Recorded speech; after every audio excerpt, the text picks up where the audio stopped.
देखिए, हर व्यक्ति को अपना अधिकार है। वो हमारे बुज़ुर्ग हैं, मैं उनका सम्मान करता हूं। तो हमें नया हरियाणा और नया देश, उसका निर्माण करना है। भारतीय जनता पार्टी और जजप्पा एक कपटी सरकार है। अगर हरियाणा कल भाजपा जजप्पा के विशैली सरकार से छुटकारा पा सके, मैं आज ही राजनीति से रिटायर होने को भी तैयार हूं।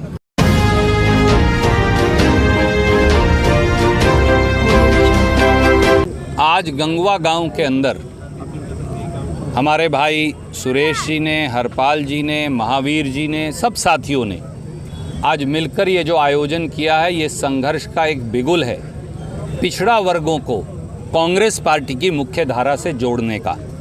और इसके लिए मैं इनका धन्यवाद करता हूँ। प्रजापति समाज ने और उनके साथ साथ जांगड़ा, पांचाल, धीमान, कश्यप, सब समाजों ने, बैकवर्ड क्लास ने हमेशा कांग्रेस पार्टी का हाथ पकड़कर हरियाणा में राज सत्ता की नींव रखी है। ये भी सही है कि भारतीय जनता पार्टी के दुष्प्रचार के चलते जिस प्रकार से उन्होंने राजकुमार सैनी जी का दुरुपयोग किया, उसके चलते उन्होंने बैकवर्ड क्लास समाज के अंदर दरार डाली। 9 साल की भाजपाई सत्ता ने ये साबित कर दिया कि भारतीय जनता पार्टी और खट्टर सरकार ने बैकवर्ड क्लास, कमेरा वर्ग और मजदूर वर्ग के साथ लूट का धंधा किया, फरेब की दुकान लगाई और हर प्रकार से बरगलाने का व्यापार किया। समाज का कमेरा वर्ग, पिछड़ा वर्ग समाज के साथ साथ भाजपा जजप्पा की वास्तविकता को पहचान चुका है। बैकवर्ड क्लास समाज को कांग्रेस पार्टी की मुख्य धारा में लाने और नए सिरे से जोड़ने की एक नई मुहिम हम सब भाइयों ने शुरुआत की है, क्योंकि कांग्रेस पार्टी का ये मानना है कि हरियाणा का समाज एक गुलदस्ता है। उसमें किसान और मजदूर, बैकवर्ड और अनुसूचित जाति, और उसमें समाज के अलग अलग हमारे भाई जो शहरों में रहने वाले, चाहे पंजाबी समाज के लोग हों, चाहे अग्रवाल समाज के लोग हों, चाहे रोड राजपूत ब्राह्मण समाज के साथी हों, चाहे किसान वर्ग हो, जब तक ये सब साथ जुड़कर इकट्ठे नहीं चलेंगे, हम नए हरियाणा का निर्माण नहीं कर पाएंगे। नए हरियाणा के निर्माण की और एक नए 36 बिरादरी के समाज के निर्माण की एक नव शुरुआत आज हमने गंगवा की संतों की धरती से की है।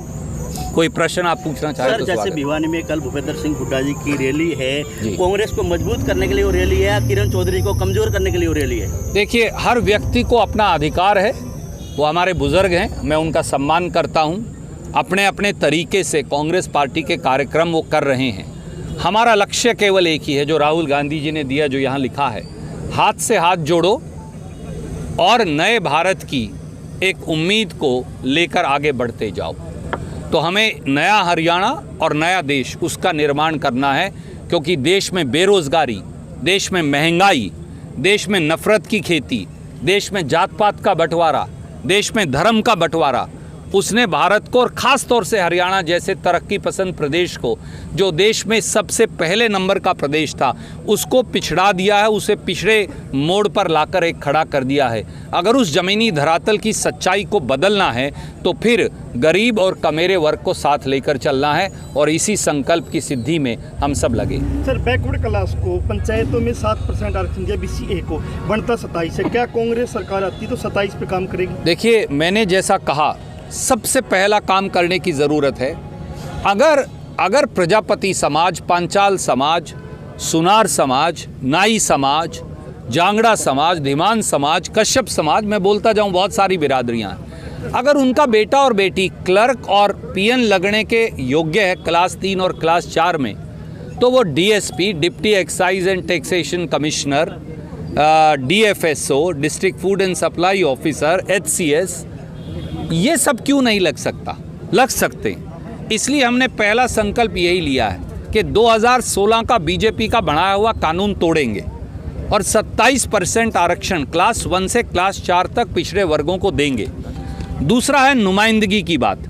आप याद करिए कि नुमाइंदगी में पंचायती राज संस्थाओं में पहली बार SC BC महिलाओं को आरक्षण राजीव गांधी जी ने संविधान के 73वें और 74वें संशोधन में प्रावधान करके दिया था, जब कांग्रेस की सरकार थी।